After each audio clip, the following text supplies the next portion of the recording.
அனைவருக்கும் வணக்கம். உலகமெங்கும் உள்ள ஜோதிட நண்பர்களுக்கும் ஜோதிட ஆர்வலர்களுக்கும் என் சிறந்தார்ந்த வணக்கங்கள். ஸ்ரீகுரு அஸ்ட்ரோ அகாடமி சார்பாக இன்றைய ஒரு சிறப்பான ஒரு பதிவு கொடுக்கலான்னு முடிவு பண்ணியிருக்கோம். ரொம்ப ரொம்ப முக்கியமான பதிவுங்க இது. ஏன்னு சொன்னால், ஏன் சொல்கிறேன்னா, இதில் சில விஷயங்கள் இருக்குது. அதாவது ஜோதிடம் இப்போ ஜாதகம் இருக்குது இல்லைங்களா? இப்போ ஜாதகம் ஒவ்வொருத்தருக்கும் ஒரு ஜாதகம் இருக்குது. அந்த ஜாதகம் சிலருக்கு பாசிட்டிவாகவும் சிலருக்கு நெகட்டிவாகவும் இருப்பது என்பது உண்மை. எல்லாருக்கும் தெரியும். எனக்கு மட்டும் ஏங்க என் ஜாதகம் இப்படி இருக்குது? இப்போ திருமண பொருத்தம் பார்க்கும்போது உங்களுக்கு திருமண யோகம் ரொம்ப குறைவாக இருக்குங்க அப்படின்னு இருக்குது. உங்களுக்கு கல்யாணமே இல்லைன்னு சொல்கிற அளவுக்கு ஜாதகம் இருக்குது. சில பேருக்கு இளமையில் திருமணம், சில பேருக்கு நடுத்தர வயதில் திருமணம், சிலருக்கு அந்த நடுத்தர வயதை தாண்டியும் திருமணம், சிலருக்கு திருமணமே இல்லை. இப்படி திருமணம் அப்படி அமையுது. சில பேருக்கு பொருளாதார ரீதியாக பார்த்திங்கன்னா, அவங்க காலம் முழுவதும் அவங்க பார்த்திங்கன்னா கஷ்டத்திலேயே ஜீவனம் பண்ணி கடைசி வரை இந்த பொருளாதாரத்தில் தன்னிறைவு இல்லாமலேயே அவங்க லைஃப் முடியுது. எங்களுக்கு ஏன் இப்படி அமையுது? அப்போ எங்களுக்கெல்லாம் ஒரு நல்ல விடிவு காலம் இல்லையா அப்படின்னு நம்ம கேட்டோம்னா, ஜோதிடர்கள் என்ன சொல்கிறாங்கன்னா, நீங்கள் வாங்கி வந்த வரம் இவ்வளவுதாங்க, உங்கள் ஜாதகத்தில் இவ்வளவுதான் கொடுப்பனை இருக்கிறது, இதை தாண்டி எதுவும் செய்ய முடியாது அப்படின்னு சிலர் நேரடியாக சொல்லிடுவாங்க. சில ஜோதிடர்கள் என்ன பண்ணுறாங்க அப்படின்னா, பரிகாரங்கள் செய்ய சொல்லுவாங்க. இந்த கோயிலுக்கு போங்க, உங்களுக்கு சிறப்பான ஒரு நல்ல விஷயம் நடக்கும், பொருளாதார உயர்வு ஏற்படும்ன்ட்டு கோயில்களுக்கு போக சொல்லுவது, பரிகாரங்கள் செய்ய சொல்லுவது. அதில் அந்த பரிகாரங்கள் பார்த்திங்கன்னா, நிறைய பரிகாரங்கள் இன்றைக்கி சொல்லி எல்லாருமே பார்த்திங்கன்னா பரிகாரங்களுக்கு போய் கோயிலில் பூஜை பண்ணிக்கிட்டு இருக்கிறாங்க. பல்வேறு பரிகாரங்கள், வாழ்வியல் பரிகாரம்னு சொல்லுவாங்க, மரம் நட சொல்லுவாங்க, தானியங்களை தானம் கொடுக்க சொல்லுவாங்க. இது மாதிரி நிறைய பரிகாரங்கள் ஜோதிடர்கள் மூலமாக சொல்லப்பட்டு நமக்கு பாதிக்கப்பட்டவர்கள், ஜாதகம் பாதிக்கப்பட்டவர்கள் எதை தின்னா பித்தம் தீரும்ங்கிற நிலையில் யார் அவர் ஒன்று சொல்கிறாரு, இவர் ஒன்று சொல்கிறாரு, எல்லாம் செஞ்சு பார்த்தங்க, எனக்கு லைஃப்பில் எந்த விடிவு காலமும் இல்லையே அப்படின்று சொல்கிற நண்பர்கள், நிறைய நண்பர்கள் உண்டு. இதில் பொதுமக்கள் மட்டுமல்ல, ஜோதிடர்களுக்கும் இந்த நிலைமை உண்டு. ஜோதிடர்கள் பார்க்கக்கூடிய சில பேர் பார்த்திங்கன்னா, அவர் நல்ல சம்பாத்தியம், அவர் நிறைய சம்பாத்தியம் பண்ணிக்கிட்டு இருப்பார். சில ஜோதிடர்கள் சாப்பாட்டுக்கே ஜோதிடம் பார்த்துட்டு இருப்பாங்க, அவங்களுக்கு வருமானம் கம்மியாக இருக்குது, அன்றாட சாப்பிட்றதுக்கு கூட கஷ்டப்பட்டுக்கிட்டு இருப்பாங்க, அவரும் ஜோதிடம் பார்ப்பார். இப்படி பொதுமக்கள் தான் ஜாதக ரீதியாக பாதிக்கப்பட்டுறாங்களா அப்படின்னா, ஜோதிடர்களும் பாதிக்கப்பட்டிருக்கிறார்கள்ங்கிறது தான் உண்மை. சரிங்க, இதை மாற்றுறதுக்கு வழியே இல்லையா? ஏன்னா நான் சுற்றி வளைச்சி பேசுகிறது எனக்கு பிடிக்காது, நேரடியாக விஷயத்துக்கு வந்துடுறேன். அப்போ இவங்களுக்கு என்ன தாங்க வழி? அப்போ இந்த தலையில் எழுதுன்னு சொல்லுவாங்க சின்ன பிள்ளையில், உன் தலையெழுத்து அவ்வளோதான்யா அப்படின்னு சொல்கிற மாதிரி, என் தலையெழுத்து இவ்வளவு தான் அப்படின்னு சொல்லிட்டு போகிறதா, அல்லது இதை மீட்டெடுப்பதற்கு, நானும் இந்த சமூகத்தில் வாழ்வதற்கு, பொருளாதாரம் நீட்டுவதற்கு, திருமணம் நடப்பதற்கு ஏதாவது வழி இருக்கா அப்படின்னு சொல்லி சிந்தித்து பார்க்கும்போது இது என்ன இப்படி தான் இருக்குமா, இவங்களுக்கு ஜாதகம் இப்படி அமைஞ்சிடுச்சே, இவங்களுக்கு இதுதான் வழியா, இவங்களை காப்பாற்றுறது வழியா இல்லை, வாழ நினைத்தால் வாழலாம், வழியா இல்லை பூமியில் அப்படின்ற ஒரு பாடல் இருக்குது. வாழ நினைத்தால் வாழலாம், வழியா இல்லை பூமியில் அப்படின்னு சொல்கிற ஒரு பாடல் இருக்குது. அதன்படி பார்த்தா ஏதாவது ஒரு சேஞ்சஸ் கொடுக்க முடியுமா? இந்த ஜாதகம் மோசமாக அமைந்து விட்டது, அப்படிப்பட்டவர்களுக்கு என்ன தீர்வு சொல்லுவது? அவங்களுக்கு தாங்க இந்த பதிவு இன்றைக்கி பேசுகிறதே அவங்களை நோக்கி தான். நல்லா வாழ்கிறவங்களுக்காகவோ நல்ல நிலையில் இருக்கிறவங்களுக்காகவோ அப்படி இல்லை. யார் பாதிக்கப்பட்டு இருக்கிறார்களோ, எனக்கு ஜாதகம் சரியில்லை, திருமணம் 20-30 வயசுக்கு மேலே போயிட்டுருக்கு, இன்னும் நடக்கலை, 37 வயசாச்சு நடக்கலை, திருமணம் ஆகி எனக்கு பிரச்சனை ஆகி போச்சு, எனக்கு திருமணம் எப்போது நடக்கும், எனக்கு சொத்தில் பிரச்சனை இருக்குது, குழந்தை பாக்கியத்தில் பிரச்சனை இருக்குது, குடும்பத்தில் கணவன் மனைவி உறவில் குடும்பம் சரியாக அமையாது, எனக்கு பிரச்சனை இருக்குது, குழந்தைகளால் எனக்கு பிரச்சனை இருக்குது, இப்படி அன்றாட மக்கள் இவ்வளவு சந்திக்கிறாங்க. இதுக்கெல்லாம் காரணம் பின்னாடி இருப்பது அவர்களுடைய ஜாதகம் அவங்களுக்கு பின்னாடி இருந்து செயல்படுது. அவருடைய ஜாதகம் அவங்களுக்கு பின்னாடி இருந்து செயல்படுதுங்கிறதே மாற்று கருத்தே இல்லை. அப்போ ஜாதகம் இப்படி அமைந்து விட்டால் அவர்கள் அப்படியே வாழ்ந்து மடிய வேண்டுமா, காலம் முச்சோடும் இப்படி தான் வாழ்ந்து அவளுடைய வாழ்க்கையை முடித்து கொள்ள வேண்டுமா, அல்லது மாற்று வழி உண்டா அப்படின்னு யோசிக்க வேண்டியிருக்கு இந்த இடத்துல. அப்படி யோசித்த பல ஆண்டுகள் யோசித்தேன் நான். ஒரு ஆண்டு 2 ஆண்டு நான் அந்த ஜோதிடத்துறைக்கு கிட்டத்தட்ட 36 ஆண்டுகள் ஆகுது.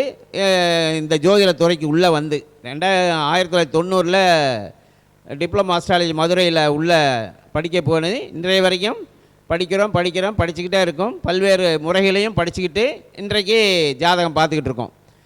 அப்போ இவர்களுக்கு வாழ வழி இல்லையா? இப்படி ஒரு ஜாதகம் நெகட்டிவ், அவர் பிறந்த நேரத்தின்படி, அவர் லக்னத்தின்படி, ராசியின்படி, அவருக்கு அன்றைய கிரக நிலைகளின்படி அவருக்கு நெகட்டிவாக அமைஞ்சு போச்சு என்ற தெரியுது.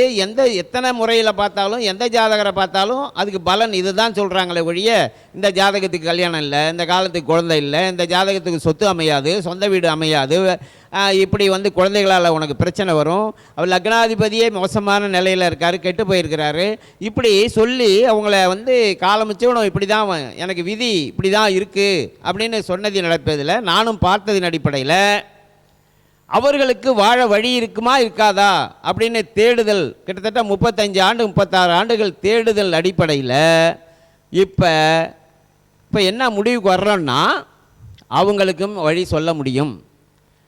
ஏன் எப்படிங்க சொல்ல முடியும்? ஜாதகத்தை நீங்கள் மாற்றிடுவீங்களா? ஜாதகத்தெல்லாம் மாற்ற முடியாதுங்க. ஒரு நிமிஷம் கூட மாற்ற முடியாது. பிறந்த நேரத்தை மாற்றுவதோ ஜாதகத்தை மாற்றுவதோ அது இயலாத காரியம். அப்புறம் நீங்கள் என்னங்க செய்ய போகிறீங்க? நீங்கள் ஏதாவது பரிகாரம் சொல்ல போகிறீங்களா? கோயிலுக்கு போக சொல்ல போகிறீங்களா? அப்படின்னா அதுவும் இல்லை. அதை இல்லாமல் இந்த உலகத்தில் நான் சொன்ன மாதிரி வாழ நினைத்தால் வாழ, வழியா இல்லை பூமியில்னு வழி இருக்குது. வழியை நம்ம முன்னோர்கள் கண்டுபிடித்து சொல்லி சென்றிருக்கிறார்கள். எல்லாத்துக்குமே தீர்வு உண்டு. அதாவது இது ஏற்கனவே இது சம்மந்தமாக நான் வீடியோ பேசியிருக்கிறேன். இயங்குதலும் இயக்குதலும் அங்கிற ஒரு தலைப்பில் நான் பேசியிருக்கிறேன். அது என்னங்க இயங்குதல் இயக்குதல் அப்படின்னா, இயங்குதல் அப்படி என்பது இயற்கை பிரபஞ்சம், அது நம்ம கண்ட்ரோலில் இல்லை. ரொம்ப சிம்பிளாக முடிச்சேன்னா நான் உள்ளே அதிகமாக பேச போகிறதில்ல, சீக்கிரம் முடிக்கணும். நிறைய பேசினால நம்ம பேசுகிறதுக்கு ரெடி, கேட்குறதுக்கு ரெடி இல்லை. இன்றைக்கி அவசர உலகத்தில் மக்கள் இருக்காங்க. நல்ல விஷயத்தை கொஞ்சம் ப்ரீஃபாக சொல்லலாம்னு நினச்சாலும் இவர் கதை சொல்கிறாரு அப்படின்னு சொல்லிட்டு போகிறவங்க தான் இருக்கிறாங்க. சரி, ரைட்டு, அதுக்காக சொல்லாமையும் இருக்க முடியல. அப்போ இயங்குதலும் இயக்குதலும்ங்கிற ஒரு விஷயம் இருக்குது. அது என்ன இயங்குதல், அது என்ன இயக்குதல் அப்படின்னா, இயங்குதல் என்பது நம்முடைய கண்ட்ரோலில் இல்லை, அது பிரபஞ்ச விதி. இன்றைக்கி சூரியனுடைய இயக்கத்தை யாராலும் கட்டுப்படுத்த முடியாது, அது இயங்குதல்.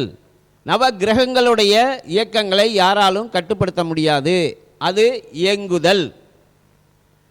அப்போ இது போன்ற இயற்கை விதிகளாக இருக்கக்கூடியது, இயற்கை விதிகளாக கடல் அலை அது இயங்குதல், காற்று இயங்குதல், புவியீர்ப்பு விசை இயங்குதல். இப்படி பார்த்திங்கன்னா நிலையான விஷயங்கள் இயங்கிக்கிட்டே இருக்கும். இந்த பிரபஞ்சம் இயங்கிக்கிட்டே இருக்கும். பூமியினுடைய சுழற்சி எப்படி இருக்குதோ அதுபோல் மற்ற கிரகங்களுடைய சுழற்சி, அதனுடைய இயக்கங்கள் அதெல்லாம் பார்த்திங்கன்னா இயங்கிக்கிட்டே இருக்குது. அதிலிருந்து தான் நம்ம பிறந்த நேரத்தை வச்சு சூரியன் அன்றைக்கு எந்த நிலையில் இருக்கோ அதை வச்சு கணக்கிட்டு நமக்கு லக்னம் கணிக்கப்படுகிறது. சந்திரனுடைய நிலையை வச்சு ராசி கணிக்கப்படுகிறது. கணிச்சதுக்கப்புறம் அந்த 12 கட்டங்களில் நம்ம கிரக அமைப்புகள் இருக்குது. இது எல்லாருக்கும் தெரியும், எல்லோரும் ஜாதகம் வச்சுருப்பீங்க. அப்போ இதை ஏதாவது மாற்ற முடியுமானா எதையுமே மாற்ற முடியாது. அப்போ ஒரு ஜாதகம் என்பது இயங்குதல், அதில் வழியாக வருவது. ஒரு ஜாதகம் என்பது எப்படி பிரபஞ்ச விதியை மாற்ற முடியாதோ அதுபோல் நம்மளுடைய ஜாதகம் என்பது இயங்குதல் என்கிற விஷயத்தில் வந்தது. அதை நம்மால் ஒன்றும் செய்ய முடியாது, அசைக்க முடியாது. நான் சொல்லுவது உண்டு, கேட்பது உண்டு. பரிகாரம் சொல்லுகிறார்களே, யாராவது ஒரு பெரிய மகா பெரிய சித்தராக இருக்கட்டும், யோகி வரைக்கும் கூட போகலாம். அப்படிப்பட்ட ஜோதிடர்கள் இன்றைக்கி சித்தர் யோகிலாம் யாரும் இல்லை. அவர்களால் கூட ஒரு நாள் பரிகாரம் செஞ்சு ஒரு சூரியனுடைய இயக்கத்தை நிறுத்த முடியுமா? யாராவது சவால் வர்றாங்களா? நான் பரிகாரம் பண்ணி சூரியனுடைய இயக்கத்தை நிறுத்திடுவேங்க அப்படின்னு சொல்கிறதுக்கு இன்றைக்கி ஜோதிடர்களுக்கு யாராவது சக்தி இருக்குதா? சவால் விடுறேன் நான். அப்போ இந்த பிரபஞ்ச இயக்கத்தை ஒன்றுமே பண்ண முடியாது. அது அதன் வழியில் போய்கொண்டே இருக்கும். அப்போ நம்முடைய ஜாதகமும் அதுபோல தான் இருக்கும். அப்படி தான் இருக்குன்னு சொல்லிட்டீங்க. இப்போ ஏதோ வழி சொல்கிறேன் நீங்களே, அது எப்படி சொல்ல போகிறீங்க? அப்படின்னா, வாழ நிலத்தால் வாழலாம், வழியா இல்லை பூமியில். இந்த பூமியில் வழி இருக்கிறது. பிரபஞ்ச விதியை போய் நம்ம ஒன்றும் செய்ய போகிறதில்லைங்க. பிரபஞ்ச விதியை நாம் எதுவும் செய்ய போவது இல்லை. அது அதன் போக்கில் போகும். ஆனால் நம்மால் சில விஷயங்களை செய்ய முடியும். என்ன செய்ய முடியும்? என்ன பெருசாக செஞ்சிருவீங்க? பிரபஞ்ச விதியை மாற்றி நீங்கள் எதாவது செஞ்சிருவீங்களா? அப்படின்னா செய்திருக்கிறோம். இயக்குதல், அது இயங்குதல். இயக்குதலை பற்றி சொல்கிறேன். இப்போ இயக்குதல் என்பது நம் கையில் உள்ளது. இப்போ இந்த பிரபஞ்சம் நம்மை நிர்வாணமாக படைத்தது. அப்போ நிர்வாணமாக ஒரு காலகட்டம் வரைக்கும் மனிதர்கள் நிர்வாணமாக வாழ்ந்தார்கள். அதுக்கப்புறம் இலைய தழையை மூடிக்கிட்டாங்க. அப்புறம் இப்படியே வளர்ச்சி அடைஞ்சு இன்றைக்கி ரொம்ப மாடர்ன் டெக்னாலஜிலாம் இன்றைக்கி நம்ம நல்ல துணிமணிகளெல்லாம் போட்டுக்கிட்டே இருக்கிறோம். அப்போ பிரபஞ்ச விதி என்பது, இந்த பிரபஞ்சம் நம்மை படைத்தது என்பது நிர்வாணமாக. ஆனால் யாரும் நிர்வாணமாக வாழவில்லை, நாம் ஆடையோடு வாழ்கிறோம். அப்போ பிரபஞ்ச விதி எப்படி படைச்சது? நிர்வாணமாக படைச்சது. ஆனால் நம்ம எப்படி இருக்கிறோம்? விதியை மாற்றி நாம் ஆடை போட்டுக்கொண்டு வாழ்ந்து கொண்டு இருக்கிறோம். உலக மக்கள் அனைவருக்கும் இதான் விதி. அப்போ யாருமே உலகத்தில் இன்றைக்கும் காட்டுவாசிகளாக பல இன்டீரியரில் இருக்கிறவங்க ஆடை இல்லாமல் இன்றைக்கும் வாழ்ந்துக்கிட்டு இருக்காங்கங்கிற விஷயமும் உண்டு. ஆனால் வளர்ந்த நிலையில் உள்ள மனிதர்கள் இன்றைக்கி ஆடையுடன் வாழ்கிறார்கள். அப்போ பிரபஞ்ச விதியை இங்கே மாற்றி இருக்கிறோம்.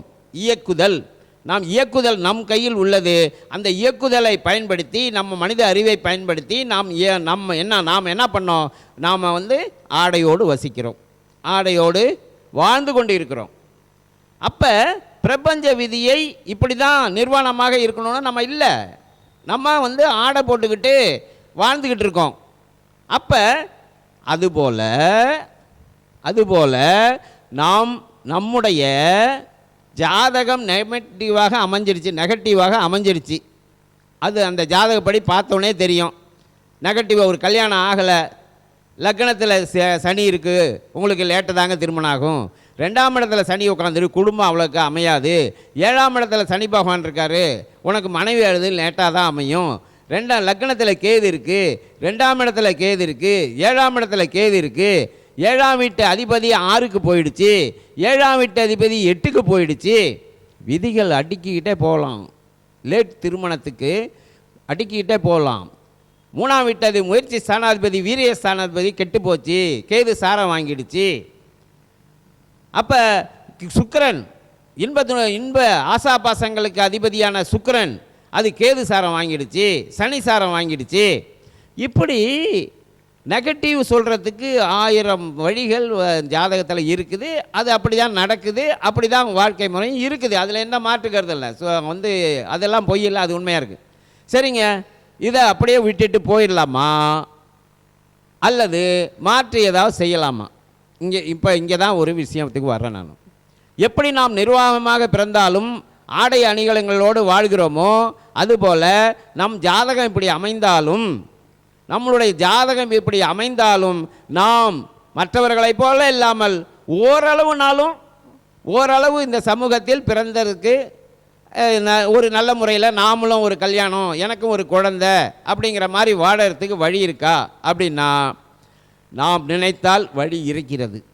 ஐயா அதை சொல்லுங்கய்யா ஃபஸ்ட்டு. நீங்கள் நிறைய கதையெல்லாம் சொல்லாதீங்கய்யா, நீங்கள் வந்து நிறைய பேசுகிறீங்க, அதை சொல்லுங்கள் நாங்கள் கேட்டுறோன்னா. எதையுமே பார்த்தீங்கன்னா நேரடியாக விஷயத்தை சொன்னால் அது சரியாக வராது. கொஞ்சம் வந்து பதப்படுத்தி தான் சொல்ல வேண்டியிருக்கு. ஒரு விதை போடணுன்னாலும் மண்ணை வந்து கொத்தி பதப்படுத்தி அதுக்கப்புறம் அந்த விதையை போட்டால் தான் முளைக்கும். அது மாதிரி இன்றைக்கி சொல்கிற விஷயங்களை உள்வாங்க வேண்டும். இது வந்து சாதாரண விஷயம் இல்லை. இந்த சப்ஜெக்டில் யாரும் பேசலை. எனக்கு தெரிந்த வகையில் இந்த சப்ஜெக்டில் யாரும் பேசலை. பல ஜாம்பவான்கள், ஜோதிட ஜாம்பவான்கள் உண்டு. அந்த ஜாம்பவங்கள்லாம் ஜோதிடத்தை பார்த்து பலன் சொன்னாங்கள், நெகட்டிவோ பாசிட்டிவோ சொன்னார்களே ஒழிய இது சம்பந்தமாக ஆராய்ச்சி பண்ணி இதுக்கு பலன் சொல்லவில்லைங்கிறத என்னால் சொல்ல முடியும். அப்போ நான் ஆராய்ஞ்சேன், நான் தேடுதினேன், இந்த மக்களுக்கு ஏதாவது செய்ய முடியுமான்னு தேடினது அடிப்படையில் எனக்கு சில விஷயங்கள் கிடைத்திருக்கிறது. அதை உங்களோடு பகிர்ந்து கொள்ள இன்றைக்கி நான் முயற்சி பண்ணுறேன். அதாவது ஜோதிடம் பிறந்த நேரத்தை வைத்து கணிக்கப்பட்டு லக்ன ராசி போட்டு கிரக நிலைகளை வச்சிடறாங்க. இதுதான் நம்மளுடைய ஹாரோஸ்கோப். நமக்கு ஒரு நம்முடைய ஜாதகம்.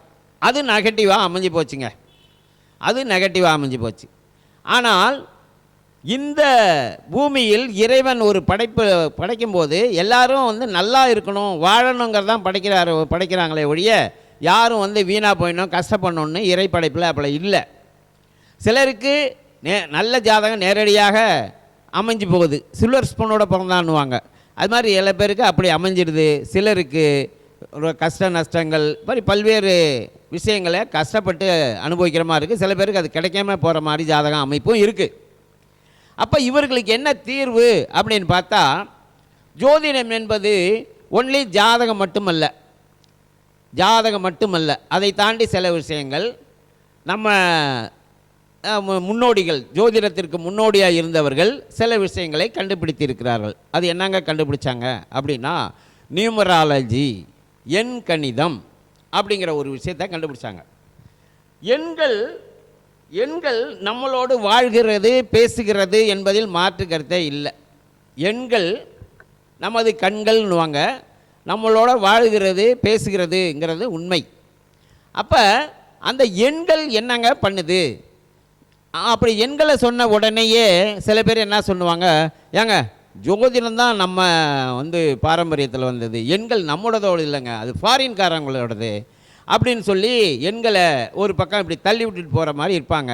ஆனால் அதாவது நம்ம முன்னோடிகள், ஜோதிட முன்னோடிகள் ஜாதகத்தை தாண்டி சில விஷயங்கள் இந்த மக்களுக்கு கொடுத்து சென்றிருக்கிறார்கள். என்னங்க விஷயம்னா, ஃபஸ்ட்டு சொல்கிறது நியூமராலஜி, எண் கணிதம். எண்கள் நமது கண்கள் அப்படின்னு சொல்லிட்டு எண் கணிதத்தை பற்றி நிறையா நம்ம முன்னோர்கள் சொல்லி சென்றிருக்கிறார்கள். நிறைய புத்தகங்கள் வந்து ஃபாரினில் புத்தகங்கள்லாம் நிரூபிக்கப்பட்டிருக்கு. இன்றைக்கும் இங்கேயும் வந்து நம்ம முன்னோடிகள்லாம் பல பேர் என்ன நியூமராலஜிஸ்ட் இருக்கிறாங்க.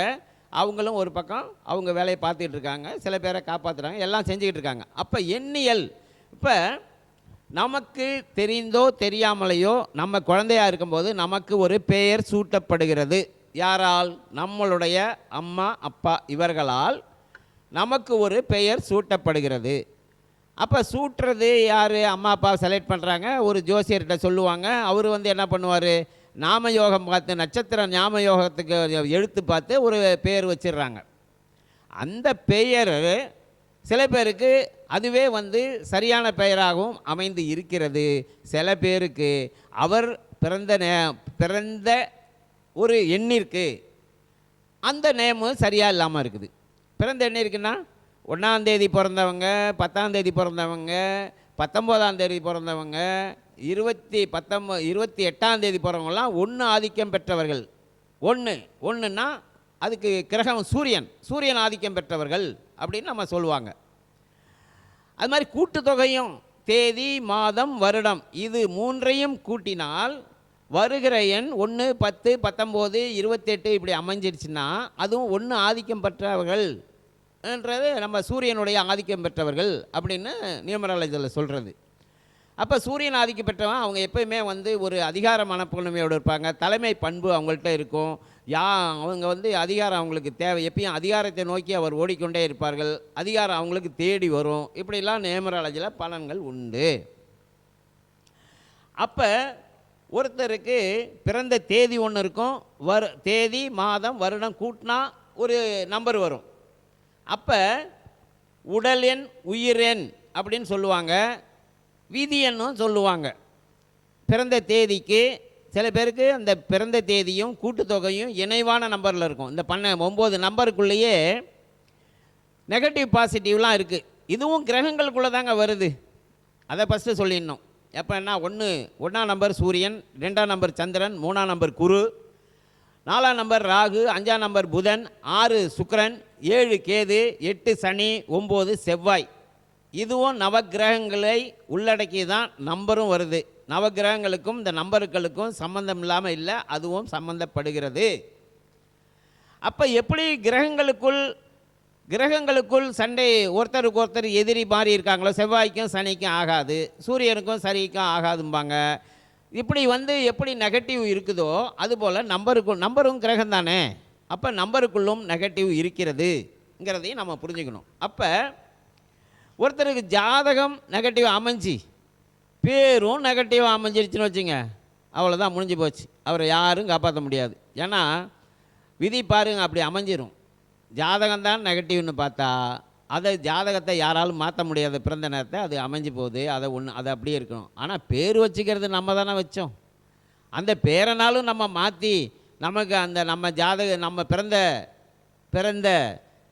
தேதிக்கு தேதி கூட்டுத்தொகைக்கு இணைவாக ஒரு பேரை வச்சுக்கிட்டு 9 கிரகங்களில் ஜாதகத்தில் எந்த கிரகம் உங்களுக்கு பாசிட்டிவாக இருக்குதோ அந்த கிரகத்துக்கு சாதகமான நம்பரில் பேர் வச்சிங்கன்னா உங்களுக்கு ஒரு நன்மை கிடைக்க வாய்ப்பு இருக்கிறது.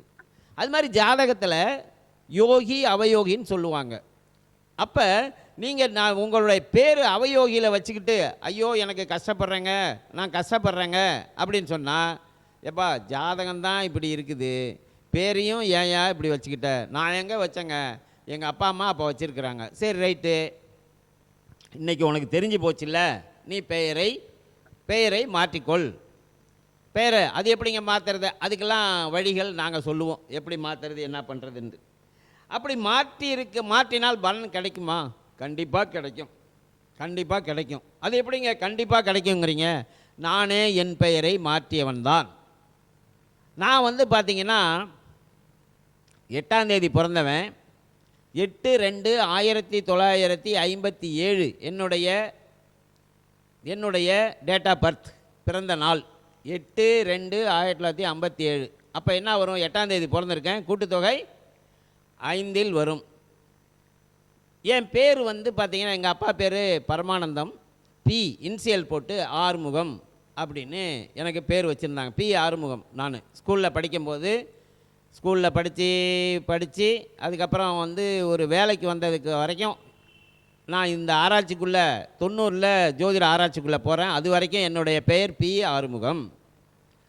பிங்கிறது 8, நம்பர் பிங்கிறதுக்கு வேல்யூ 8, ஆறுமுகம் என்பது 9, 9 8 17, 27. அதாவது ஆறுமுகம்ங்கிறது 27, இந்த ஒரு 8 சேர்ந்துச்சுன்னா 35, 35ங்க 3 5 8.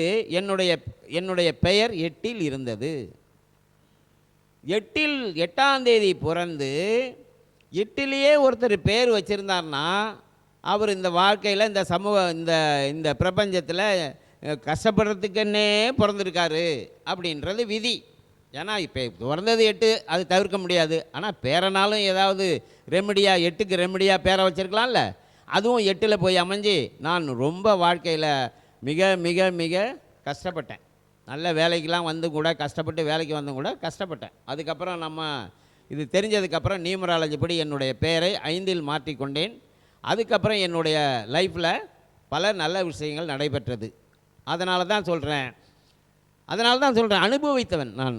அனுபவித்தவன். அதனால் சொல்கிறேன், உங்களுடைய பெயரில் வந்து மாற்றம் கொண்டு வந்து கொள்ளுங்கள். ஜாதகம் நெகட்டிவாக போச்சு, இதை நான் வந்து இன்றைக்கி என்கிட்ட வர்ற கஸ்டமர்களுக்கு இதை நம்ம வலியுறுத்துகிறோம், சொல்கிறோம். ஐயா உங்கள் உங்கள் ஜாதகம் நெகட்டிவாக இருக்குது, இதை இப்படியே விட்டுட்டு போகணுன்னு அவசியம் இல்லை. நீங்கள் விரும்பினால் உங்கள் பெயரை மாற்றி வைத்து கொண்டால் அதில் சில நன்மைகள் கிடைக்க வாய்ப்பு இருக்குது. பேர் மாற்றினா நடக்குமா நடக்காதா எல்லாம் ஆராய்ச்சி பண்ணினா நீங்கள் ஒரு லைஃபு போயிடும். ஆராய்ச்சி பண்ணிகிட்டு இருங்க. இதில் எல்லோரும் கேட்பாங்களா? எல்லோரும் கேட்க மாட்டாங்க. ஏன் கேட்க மாட்டாங்க? அவங்க ஜாதகமே கேட்க மாட்டாங்கன்னு தானே இருக்குது. விதியை அனுபவிக்கிற வந்த ஜாதகம் இல்லை, அதனால் அவங்க கேட்க மாட்டாங்க.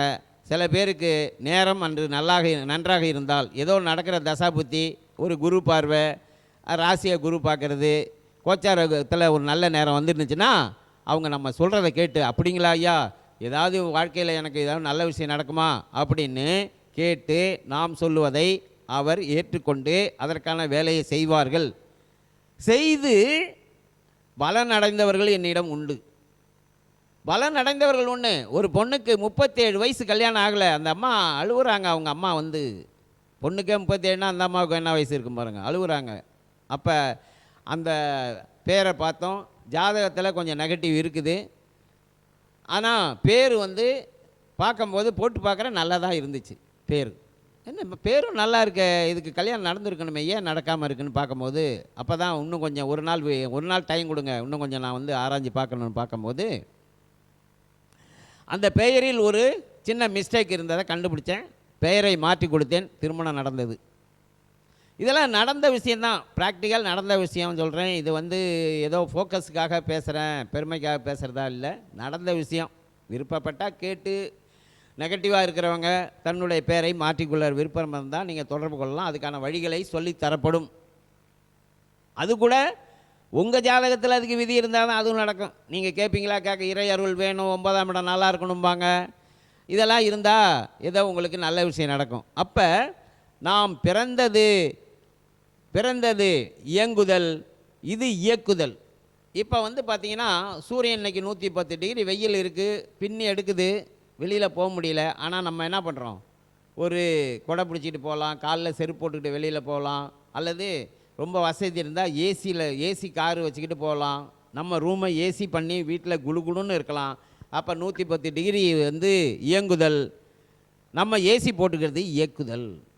அப்போ நம்ம கையில் இருக்குதுங்க. நம்ம இறைவன் வந்து நமக்கு எந்த ஜீவராசிகளுக்கும் இல்லாத விஷயத்தை இறைவன் நமக்கு தந்திருக்கிறாங்க. எந்த ஜீவராசிகளும் இயற்கையோடு இயங்குதலில் வாழ்ந்து கொண்டிருக்கிறது. அது வந்து தன்னை மாற்றி அமைத்து கொள்ளாது. நிழலுக்கு போய் இங்கே ஓரமாக குழந்தைக்கும் எங்கேயே நின்றுக்கும், அவ்வளோதான் பண்ண முடியும். அது வந்து தன்னை காப்பாற்றி கொள்வதற்காக எந்த முயற்சியும் அதால் எடுக்க முடியாது. அது அப்படியே தான் வாழ்ந்து இன்னும் 1000, 2000, 1 லட்சம் வருஷம் வேணாலும் அது அப்படியே தான் போக போகுது. ஆனால் மனிதர்களுக்கு பகுத்தறிவை இறைவன் கொடுத்து, எப்பா நீ நினைத்தா உன்னை நீங்கள் வந்து மாற்றி அமைச்சிக்கலாம், உனக்கு வழி உனக்கிட்ட அறிவு கொடுத்துருக்கேன், நீ அதை பண்ணிக்கன்னா நான் அப்படிலாம் பண்ண மாட்டேன். நான் வந்து அந்த ஜீவராசிகள் மாதிரி ஆடு மாடுகள் எப்படி அந்த இருக்குதோ அதே மாதிரி நான் இருந்துட்டு போகிறேன்னா ஒன்றும் பண்ண முடியாது. ஆனால் உங்கள் கையில் கொடுக்கப்பட்டிருக்கிறது, வாய்ப்பு தரப்பட்டிருக்கிறது. நீங்கள் இப்படி தான் கஷ்டப்பட்டு வாழணும்னு அவசியம் இல்லை. கல்யாணம் ஆனாதான் கல்யாணம் ஆகாதவனாகவே வாழணும் என்று அவசியம் இல்லை. அவங்களுக்கும் வழி இருக்குது. நீ தேடணும். தேடினால் தட்டுங்கள் திறக்கப்படும். இறைவன்கிட்ட கேளுங்க, இறைவனிடம் கையேந்துங்கள் அப்படின்ற மாதிரி கேட்கணுங்க. கேட்டால் தான் கிடைக்கும். கேட்காம எதுவும் கிடைக்காது. என்ன தட்டுங்கள் திறக்கப்படும்னாங்க, கேளுங்கள் தரப்படும்னாங்க, இறைவனிடம் கையேந்துங்கள் சொன்னாங்க. 3 மதங்களுமே ஒரே நிலையில் தான் இருக்குது. அதில் மாற்றுக்கிறதே இல்லை. 3 மதங்களும் ஒரே நிலை தான். எந்த கடவுளும் என்னக்கிட்ட கேட்காம நான் தருவேன்னு எந்த கடவுளும் சொல்லலை, தரமாட்டாங்க. இதுதான் 3 மதங்களும் சொன்னது. இறைவனிடம் கையேந்துங்கள் ஒருத்தர், இன்னொருத்தர் தட்டுங்கள் திறப்படும், இன்னொருத்தர் 3 மதமும் வந்து இறைவன்கிட்ட கேட்டால் தான் தருவேன் அப்படின்னு சொல்கிறது தான். அப்போ நீங்கள் கேட்கணும். நீங்கள் கேட்குறதுக்கு நான் ரெடி இல்லை அப்படின்னா யாரும் தரமாட்டாங்க. எந்த கடவுளும் உங்களுக்காக எதுவும் செய்யாது. தேடிக்கொண்டே இருங்க. எங்கே வழி கிடக்குன்னு தேடுங்க. எப்படியாவது நல்ல குருநாதர், நல்ல யாருக்கிட்டே இருந்தாவது ஒரு நல்ல செய்தி உங்களுக்கு கிடைக்க வாய்ப்பு இருக்குது. தேடினா தான் கிடைக்கும். தேடலைன்னா கிடைக்காது. நான் இப்படியே வாழ்ந்துட்டு போகிறேங்க, பிரச்சனையே இல்லை, இப்படியே வாழ்ந்துட்டு போகிறேங்க, பிரச்சனையே இல்லை, அப்படியே வாழ்ந்துட்டு போங்க. இல்லைங்க, என்ன இப்படியே தான் வாழணுமா, எனக்கு இந்த பூமியில் வாடுறதுக்கு எனக்கு வழி இல்லையா, இப்படி தான் நான் இருக்கணுமா என்னன்னு யார் வர்றீங்களோ அவங்களுக்கு வழியை நாங்கள் சொல்லுவோம். இப்படி எண்ணியலை பயன்படுத்தலாம். எண்ணியலை பயன்படுத்தி நீங்கள் வாழறதுக்கு நாங்கள் வழி சொல்லி தரப்படும். அப்போ எண்ணியலோடு சேர்த்து பெயர் நாமம், பெயரில் தான் எண்ணு வருது, எண்ணையும் பெயரையும் சேர்க்கலாம். இன்றைய காலகட்டத்தில் ஒரு விஷயம் ரொம்ப சீரியஸாக போய்கிட்டு இருக்குதுங்க, அதையும் சொல்லிடுறேன். என்ன ஆகுன்னா, இந்த எண்கள் நம்மளை வந்து ரொம்ப ஆக்கிரமிப்பு செஞ்சுருக்கு. இன்றைக்கி எண்கள் நம்மை ரொம்ப ஆக்கிரமிச்சு செஞ்சுருக்கு. எப்படிங்க ஆக்கிரமிப்பு செஞ்சுருக்கு? உங்களை ஆதார் எதை கேட்டாலும் என்ன சொல்கிறாங்க, உங்கள் ஆதார் நம்பரை சொல்லுங்கள் அப்படின்னு சொல்கிறாங்களா? உங்கள் ராசியை சொல்லுங்கள், உங்கள் லக்னத்தை சொல்லுங்கள், உங்கள் நட்சத்திரத்தை சொல்லுங்கன்னு யாருமே கேட்குறதில்ல. ஜனாதிபதியாக இருந்தாலும் சரி, முதலமைச்சராக இருந்தாலும், எவ்வளோ பெரிய ஆளாக இருந்தாலும் ஆதார் நம்பர் தான் பேசும். ஆதார் நம்பர் தான் பேசும். அப்போ ஆதாரில் என்ன இருக்குது? நம்பர் இருக்குது.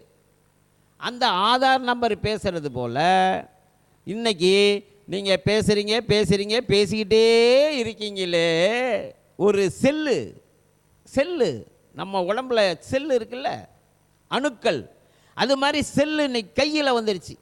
உடம்பில் ஒரு பகுதியாக செல் இன்னைக்கு நம்ம கைபேசி செல்லு நம்ம கையில் வச்சுருக்கோம். அந்த கையில் இருக்கிறதுக்கு ஒரு நம்பர் இருக்குது, 10 நம்பர், 10 டிஜிட் நம்பர் அதில் இருக்குது. அதுக்குள்ளே அந்த நம்பரை நீங்கள் 24x7 சொல்லுவாங்க.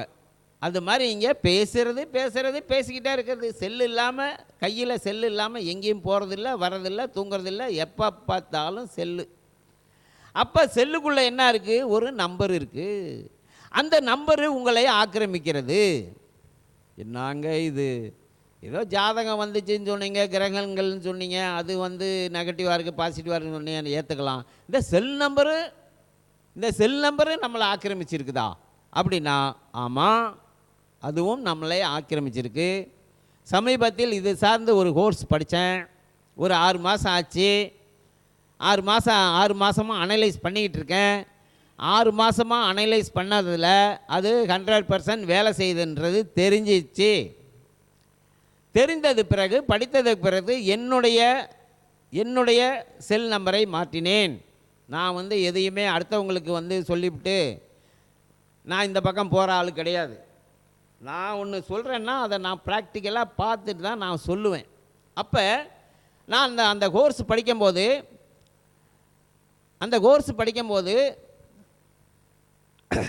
அதை வந்து ஆராயும் போது அதில் உண்மை உள்ளதை அறிந்தேன். அதில் உண்மை இருக்கிறது அறிஞ்சேன். அதுக்கப்புறம் பார்க்கும்போது நம்ம நம்பரை வந்து மாற்றி தான் ஆகணும். இதை மாற்றலைன்னா இன்னும் கொஞ்சம் காலம் இருக்குது நமக்கு, அந்த காலத்தையும் ஏன் கஷ்டப்படணும், கொஞ்சம் மாற்றிக்கலாம் அப்படின்னு மாற்றினதில் எனக்கு இப்போ சில நன்மைகள் கிடச்சிருக்குது. முன்னைக்கு பழைய நம்பர் வச்சுருந்ததுலேருந்து இப்போ புது நம்பர் மாற்றினதுக்கப்புறம் எனக்கு சில நன்மைகள் கிடைக்கிறது. அந்த நம்பரை எப்படிங்க மாற்றுறது அப்படின்னா, அதுக்குள்ளேயும் நிறையா விஷயங்கள் இருக்குது. ஏனோ தானே நம்பரை மாற்றுறது கிடையாது. உங்கள் ஜாதகத்தில் ராசி இருக்குது, லக்னம் இருக்குது, கிரகங்கள் அமைப்பு எங்கெங்கேயும் ஆட்சி உச்சம் நீசம் பெற்றிருக்குது, யோகி இருக்குது, அவயோகி இருக்குது, கரணம் இருக்குது, இப்படி பல விஷயங்கள் ஜோதிடத்துக்குள்ளே இருக்குது. இதில் நமக்கு சாதகமானது எது? கரண திதி யோக கரணம் இருக்குது. இது மாதிரி ஜோதிடத்துக்குள்ளே நிறைய விஷயங்கள் இருக்குது. கிரகங்கள் ஆட்சி உச்சம் நேசம் இருக்குது. அப்போ நம்ம ஜாதகத்தில் எந்த கிரகங்கள் நமக்கு சாதகம் செய்யறதுக்கு ரெடியாக இருக்குதோ அந்த நம்பரை நம்ம செல் நம்பருக்குள்ளே கொண்டுட்டு வரணும். அதற்கு எக்ஸ்பர்ட் இருக்காங்க. அதாவது இதில் ஒரு 10 ஆண்டுகள் 15 ஆண்டுகள் இந்த துறையில் பயணித்தவங்க, எந்த துறையில், இந்த எண்ணியல் துறையில் பயணித்தவங்க அக்யூரேசியாக அந்த நம்பரை எடுத்து உங்களுக்கு ஆக்டிவேட் பண்ணி தருவாங்க. அப்படி செய்கிறாங்கன்னா அவங்களுக்கு ஃபீஸ் கொடுக்கணும். அதெல்லாம் இப்போ நம்ம இதில் சொல்ல மாட்டேன். நீங்கள் தொடர்பு கொண்டால் நம்ம அதை வச்சு அதிசயம் தான் சொல்லலாம். அப்போ அதன் பேஸில் தான் நானும் என் நம்பரை மாற்றிக்கிட்டேன். அப்போ அந்த 10 நம்பரை ஒரு அவுட்லைன் மட்டும் சொல்கிறேன். நான் 10 நம்பரில் பார்த்தீங்கன்னா 2 2 நீங்கள் நம்பரை பிரிச்சுக்குங்க. எப்படிங்க 2 2 first 2 number, second 2 number, third 2 number, fourth 2 number, fifth 2 number, 5 set வரும். ஒரு செட்டுனா 2, 5 செட்டு, 2 10 நம்பர் முடிஞ்சு போச்சுங்க. அப்போ இதை பார்க்கக்கூடிய கேட்கக்கூடியவர்கள் உங்கள் நம்பரை நீங்களே சரியாக இருக்கா அப்படின்னு கொஞ்சம் செக் பண்ணிக்கோங்க. நான் சில நம்பர்லாம் சொல்கிறேன், நான் அதை நீங்களே செக் பண்ணிக்கலாம். இது வந்து ஜோதிடம் மாதிரி ரொம்ப கஷ்டமாக இருக்கிற விஷயம் இல்லை, கொஞ்சம் ஈஸியான விஷயந்தான். அதை நீங்களே செக் பண்ணிக்கிறதுக்கான வாய்ப்பு இருக்குது.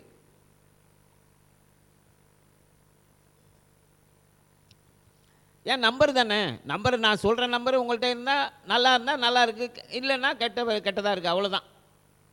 அப்போ ஃபஸ்ட்டு 2 நம்பரு அது சரியாக இருந்தால் நீங்கள் பர்ஃபெக்ட்டுங்க. உங்களுக்கு ஏதோ பிரச்சனை இல்லாமல் எவ்வளோ கஷ்டம் நஷ்டம் இருந்தாலும் நீங்கள் நிம்மதியாக போயிட்டு நிம்மதியாக வர்ற மாதிரி இருக்கும். ஃபஸ்ட்டு 2 நம்பர் உங்களுக்கு பேசும்.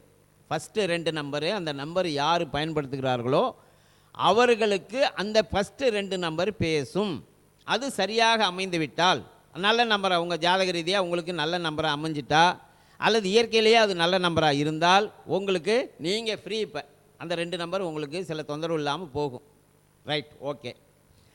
அப்போ 2வது 2 நம்பருங்க, 2வது 2 நம்பரு எப்படி ஜோதிடத்தில் தனம் வாக்கு கல்வி 2ஆம் இடத்தை சொல்கிறாங்களோ அதே மாதிரி இங்கேயும் 2வது 2 நம்பர் என்பது உங்களுடைய குடும்பத்தை குறிக்கும். குடும்பம்னா யாருங்க? மனைவியை குறிக்கும். அது மாதிரி தன வரவு செலவு அதையும் குறிக்கும். இந்த 2வது 2 நம்பர் வந்து அந்த இடம், அந்த 2வது 2 நம்பர் அந்த இடம் வந்து நம்மளுடைய தன வரவு செலவு வர்றது செலவு பண்ணுறோம், அதையும் நம்மளுடைய மனைவியும் ஒருத்தர் யார் பயன்படுத்துகிறா அவருடைய மனைவியும் குறிக்கக்கூடிய இடம் அந்த 2வது 2 நம்பரு. அந்த 2வது முதல் நம்பரே சரியில்லை, 2வது நம்பரு சரியிருந்தால் மனைவி ஃபேவராக நல்லா இருப்பாங்க, மனைவி வைத்து அந்த குடும்பம் அவர் ஓடிக்கிட்டு இருப்பார். ஃபஸ்ட் நம்பர் நல்லா இருக்கு, அவரே நல்லா இருப்பார். அவர் 2வது நம்பர் நல்ல, மனைவி கொஞ்சம் அப்படி இப்படின்னு உடம்பு சரியில்லை, கொஞ்சம் நெகட்டிவ் பாசிட்டிவ், குடும்பத்தில் சண்டை அப்படிலாம் இருக்கும். அவர் நல்லா இருக்கிறதால அவர் அதை மேனேஜ் பண்ணி போவார். இப்படி நம்ம பலன் எடுக்கணும். இப்போ 2வது நம்பருக்கு சொல்லியாச்சு. ஃபஸ்ட்டு 2 நம்பர் வந்து அவர் யார் பயன்படுத்துகிறாங்களோ அவங்களுக்கு பேசும். 2வது 2 நம்பர் வந்து பார்த்திங்கன்னா அவருடைய குடும்பம், அதாவது மனைவி, கணவனாக இருந்தால் மனைவி, மனைவியாக இருந்தால் கணவன், மனைவியாக இருந்தால் ஒரு பொண்ணு, ஒரு பெண் வந்து ஒரு செல்லு பயன்படுத்துகிறாங்க, அவங்களுக்கு 2வது இடம் ஒரு கணவன் இடமாக வரும். இப்படி புரிஞ்சுக்கணும். இப்போ எத்தனையோ ஜாதகத்தில் பெண் ஜாதகத்துக்கு எனக்கு பொருத்தத்துக்கு வருது, லேட்டாக கல்யாணம் ஆகலைன்னு வருது, அந்த அவங்க பயன்படுத்துகிற செல் நம்பரை பார்த்தா 2ஆம் நம்பரு சரியில்லாமல் இருக்குது. அப்போ அவங்களுக்கு குடும்பம் அமைய மாட்டுது, கணவன் அமைய மாட்டுது அந்த பொண்ணுக்கு. அது மாதிரி எத்தனையோ பையங்களுடைய ஜாதகம் வருது, அந்த ஜாதகத்தை பார்த்தா 2வது 2 நம்பரு சரியாக அமையாமல் அவங்க குடும்பம் அமையாமல் அவன் குடும்பத்தை பெண்ணு தேடி அலைஞ்சிக்கிட்டு இருக்கான். இன்றைக்கும் எனக்கு தெரிந்த ஒரு குடும்பத்தில் ஒரு பையன் 42 வயசாச்சு, இன்றைக்கும் அவன் பொண்ணு தேடிக்கிட்டு அலைகிறான், இன்னும் பொண்ணு செட் ஆகலை. அவனுடைய ஃபோன் நம்பர் பார்த்திங்கன்னா 9600. அப்போ 2ஆம் இடம் என்பது அந்த மனைவி ஸ்தானமாக வர வேண்டிய இடம் 20 வந்துடுச்சு, வேல்யூவே இல்லை. ஏதோ ஒரு நம்பர் இருந்தால் கூட ஏதோ இழுத்து பிடிச்சி ஏதோ நெகட்டிவ் பாசிட்டிவ் ஓடும். அங்கே என்ன வந்துடுச்சு? 20 வந்துடுச்சு. அப்போ அங்கே ஒன்றுமே இல்லை, இது வரைக்கும் அவனுக்கு கல்யாணமே ஆகலை, ஒன்றுமே இல்லை. அப்போ நாம் அவருக்கு வழிகாட்டுதல், எப்பா செல் நம்பரை மாற்றணும்ப்பா, நீயே தடையை போட்டு வச்சிருக்கிற, பொண்ணு வந்து கிடைக்காம ஜாதகத்திலேயா ஏற்கனவே கோளாறு இருக்குது, நீ செல் பயன்படுத்துகிற செல்லும் உனக்கு எதிராக இருக்குதுன்னு சொல்லி அதை நாம் அவங்களுக்கு சொல்லி வலியுறுத்தப்பட்டது. அதில் எல்லோரும் கேட்பாங்களா? கேட்க மாட்டாங்க. ஏன்னா செல்லு நம்பரை மாற்றினா இதெல்லாம் குடும்பம் அமைஞ்சிருங்களா, ஒரு என்னமோ காசு சம்பாதிக்கிறதுக்கு ஏதோ பேசிக்கிட்டு இருக்காருங்கன்ட்டு போயிடுவான். சில பேர் ஐயா இதை எனக்கு ஏதோ கடவுள் மாதிரி நீங்கள் சொன்னீங்க, எனக்கு இதை மாற்றி கொடுங்கன்னு சொன்னவர்களும் உண்டு, மாற்றி அமைத்து திருமணம் நடந்தவர்களும் உண்டு. அதனால தான் இங்கே வந்து மக்களுக்கு இதை வந்து சொல்லணுன்றதுக்காக சொல்கிறேன். அப்போ 2வது இடம் என்பது குடும்பத்தை குறிக்கக்கூடிய இடம். 3வது ஒரு 2 நம்பர் இருக்குங்க. 3வது 2 நம்பர் ரொம்ப ரொம்ப ரொம்ப முக்கியமான இடம். அது தாங்க தொழில். உத்தியோகம் புருஷ லட்சணம்னு அந்த காலத்தில் சொல்லுவாங்க. உத்தியோகம் என்பது புருஷ லட்சணம் இல்லை, பெண்களுடைய லட்சணமாகவும் ஆகிப்போச்சு. ஏன்னா எல்லாருமே படிச்சுட்டு எல்லாருமே வேலைக்கு போகிறாங்க. அப்படி போனால் தான் இந்த சமூகத்தில் சர்வைவல் பண்ண முடியும். ஏன்னா விலைவாசி உயர்வு, இன்றைக்கி வாழ்க்கை முறை எல்லாத்துக்கும் அது தேவைப்படுது. பொருளாதாரம், கல்வியை குழந்தைகள் பின்னாடி வந்துருச்சுன்னா அவங்க படிக்க வைக்கிறதுக்கு எல்லாம் செலவு நிறையா ஆகுது. இப்போ 2 பேரும் சேர்ந்து சம்பாதிக்கிறதுக்கான சூழ்நிலை உருவாயிடுச்சு. அப்போ அந்த தொழில் ஸ்தானத்தை குறிக்கக்கூடியது 3வது 2 நம்பர். அந்த 3வது 2 நம்பர் சரியாக அமைந்துவிட்டால் உங்கள் தொழில் சரியாக இருக்கும். இன்றைக்கி எத்தனையோ ஜாதகத்தை எனக்கு இன்றைக்கி தான் வந்து இது சம்மந்தம் பப்ளிக்காக நான் பேசுகிறேன். ஏற்கனவே நீங்கள் பல வீடியோக்கள் பார்த்துருக்கலாம், இது சம்மந்தம் பேசியிருக்கிறாங்க. நான் இது வரைக்கும் இந்த சம்மந்தம் பேசலை. நான் என்னக்கிட்ட வர்ற கிளைண்ட்டுக்கு இதை சொல்லி நிறைய நம்பர் நான் மாற்றி கொடுத்துருக்கேன். அவங்க இன்றைக்கி வாழ்க்கையை வந்து அதுக்கப்புறம் வேலை கிடச்சிருக்கு, வேலையில் இருந்த ப்ரொமோஷன் கிடச்சிருக்கு, அவங்க நல்ல நிலையில் ஆகியிருக்கிறாங்க. அப்போ அந்த 3வது 2 நம்பர் வந்து நீங்கள் சரியாக அமைத்து கொண்டால்னா எப்படிங்க சரியானா அதுக்கெலாம் நிறையா டீட்டெயில்ஸ் இருக்குது. அதெல்லாம் சொன்னோம்னா இன்றைக்கி அது 4 முழுக்க 2 நாள் பேசணும். சப்ஜெக்ட்டு நல்லா அமையணும். அது நம்பர் இருக்குது, நெகட்டிவ் பாசிட்டிவ் நம்பர் கடைசியில் நான் சொல்கிறேன், எது நல்ல நம்பர் எது சரியில்லாத நம்பர்னு சொல்கிறேன் கடைசியில். அந்த 3வது 2 நம்பரையும் நீங்கள் சரியாக வைத்து கொண்டால் உங்கள் தொழில் சிறக்கும். தொழிலில் கஷ்ட நஷ்டம் இருக்காது, நல்ல தொழிலில் முன்னேற்றம் நடக்கும், ப்ரொமோஷன் நடக்கும். நீங்கள் வேலை செய்கிற இடத்துல உங்கள் ஓனரு, உங்கள் பாஸ் உங்களை டார்ச்சர் கொடுக்க மாட்டார். இப்படிப்பட்ட விஷயம் பொருளாதார வளர்ச்சி நல்லாயிருக்கும். ஒரு தொழில் செய்கிறாரு, வேலை என்பது மட்டும் இல்லை, அந்த இடத்துல தொழிலும் அதுதான். 3வது இடம் என்பது தொழிலுக்கும் வேலைக்கும் வருமானத்தை தரக்கூடியது. எதாக இருந்தாலும், வேலைக்கு போனாலும் சரி, அடிமை வேலையாக இருந்தாலும் சரி, ஓனராக இருந்தாலும் சரி, நீ என்ன பண்ணால் சொந்த பிஸ்னஸாக இருந்தாலும் சரி, அந்த 3ஆம் இடத்துல இருக்கிற 2 நம்பர் உங்களுக்கு சாதகமாக இருக்க வேண்டும். உங்கள் ஜாதக ரீதியாக அது சாதகமாக இருக்கணும். சில நேரத்தில் நல்ல நம்பர் அமைஞ்சிடும், உங்கள் ஜாதகத்துக்கு அது கெட்ட நம்பராக இருக்கும். அதனால் இதில் சூட்சமங்கள் நிறைய விஷயம் இருக்குது. அப்போ ஜாதகத்தையும் பார்த்து உங்களுக்கு தேடி பிடிச்சி தான் நம்பரை வைக்கணும். அதை செஞ்சு கொடுக்கறது நம்மளுடைய குருநாதர்கள் அதுக்காக ரெடியாக இருக்கிறாங்க. அதுக்கு அவங்கள்ட்ட சொல்லி தான் செஞ்சு கொடுப்போம். நான் ஜோதிடம் மட்டும்தான் பார்த்துக்கிறது, இதை வந்து நான் செய்கிறது இல்லை. ஏன்னு சொன்னால் நம்ம வந்து இப்போ சமீபத்தில் தான் நம்ம அனுபவம் கம்மி இந்த துறையில் வந்து அதாவது நியூமராலஜியில் அனுபவம் வந்து 30-40 வருஷம் இருக்குது. ஆனால் இந்த சமீபத்திய இந்த சப்ஜெக்ட் வந்து 6 மாதம்தான் ஆகுது. அதனால் நான் வந்து குருநாதருடைய பேர்பார்வையில் நான் நம்பரை வந்து பண்ணி கொடுக்கறது. இப்போ 3வது 2 நம்பர் தொழில் வருமானம் இதெல்லாம் அந்த இடத்துல இருக்குங்க. 4வது 2 நம்பர் ஜோதிடத்தில் 4ஆம் இடம் நிலம், வாகனம், கல்வி, வீடு, மனை, வாகனம்னு சொல்லுவாங்க. அதே மாதிரி ஈஸியாக ஞாபகம் வச்சுக்கிறதுக்காக சொல்கிறேன் உங்களுக்கு. 4வது 2 நம்பர் உங்களுக்கு இல்லையா, 4வது 2 நம்பர், அந்த 2 நம்பர் வந்து உங்களுடைய சொத்து சார்ந்த விஷயங்களை குறிக்கக்கூடிய இடம். இந்த 4வது 2 நம்பர் என்பது உங்களுடைய சொத்து சார்ந்த விஷயங்கள். அது சிறப்பாக உங்களுடைய ஜாதகத்துக்கு இணைவாக அந்த 4வது 2 நம்பர் அமைந்து விட்டால் நீங்கள் வீடு கட்டுவீங்க, சொத்து வாங்குவீங்க, வந்து உங்கள் சொத்து டெவலப் ஆகும், அவர் வந்து சொத்தில் பிரச்சனை இருக்காது. இப்படி சொத்து சார்ந்த விஷயங்களை எல்லாம் கிளியராக இருக்கணும். அந்த இடம் நல்லா இருக்கணும். ஒரே விஷயம் அவ்வளோதாங்க. அந்த இடம் 2 நம்பர் நல்லா இருந்துருச்சுன்னா உங்களுக்கு சொத்தில் பிரச்சனை இருந்தால் சரியாக போயிடும். சில பேர் எத்தனை ஜாதகம், இப்போ கூட ஒரு நண்பர் விழுப்புரத்தில் சொத்து சார்ந்த பிரச்சனையில் மாட்டிக்கிட்டு அவசப்படுறாரு. செல் நம்பரை போட்டு பார்த்தா சொத்தில் பிரச்சனை இருக்குது, மகா கஷ்டப்படுறாரு. விதி என்னன்னு பார்த்தா அவருக்கு அந்த நம்பரை மாற்றிக்கிறதுல அவருக்கு விருப்பம் இல்லை. என்ன பண்ணுறது எனக்கு வந்து நான் என்ன பண்ணுறது, சீர்த்தலை சாத்தனார்னு ஒருத்தர் நம்ம கேள்விப்பட்டிருவோம் படிக்கும் போது. சீர்த்தலை சாத்தனார் அவர் என்ன பண்ணுவாராம், ஸ்டூடெண்ட்டு சரியாக படிக்கலைன்னா எழுத்தாணி, அப்போ அந்த காலத்தில் எழுத்தாணி வச்சுருப்பாங்க இல்லைங்களா, அந்த எழுத்தாணியை தான் தலையில் குத்திக்கு வரான். அப்படி குத்தியே அவருக்கு தலை சீழ் பிடிச்சி போச்சான். இதெல்லாம் வந்து படித்த காலத்தில் உண்டு. ஏன்டா சீர்த்தலை சாத்தனார்னு அவருக்கு பேர் வந்துச்சுன்னா, மாணவர்கள் சரியாக படிக்கலைன்னா இவர் வந்து எழுத்தாணியை வச்சு மண்டையில் குத்திக்கு வரான், அவருக்கு சீர்த்தலை சாத்தனார்னு பேர். அது மாதிரி இப்போ நம்ம ஒரு ஆள் கஷ்டப்படுறான், ஏன் கஷ்டப்படுற, சொத்து பிரச்சனையா, எவ்வளவு சொத்து பிரச்சனை இருக்குது, இதை ஒரு ஃபோன் நம்பர் மாற்றிக்கிறதுல உனக்கு என்ன கஷ்டம்னா அவன் மைண்ட் செட் ஆகலை. என்ன பண்ணுவீங்க, ஒன்றும் பண்ண முடியாது. இப்போ நான் போய் எந்த எழுத்தாணியை வச்சு குத்திக்கிறது, என்கிட்ட எழுத்தாணியும் கிடையாது, ஒன்றும் கிடையாது, லெட்டு பேனாக தான் இருக்குது. ஒன்றும் பண்ண முடியாது. நான் குத்திக்கிட்டா நானும் எனக்கு சீத்தலை ஜாதகம் எனக்கு ஒரு பேர் வரும். அது மாதிரி விதி வலியதுன்னு சொல்லுவாங்க.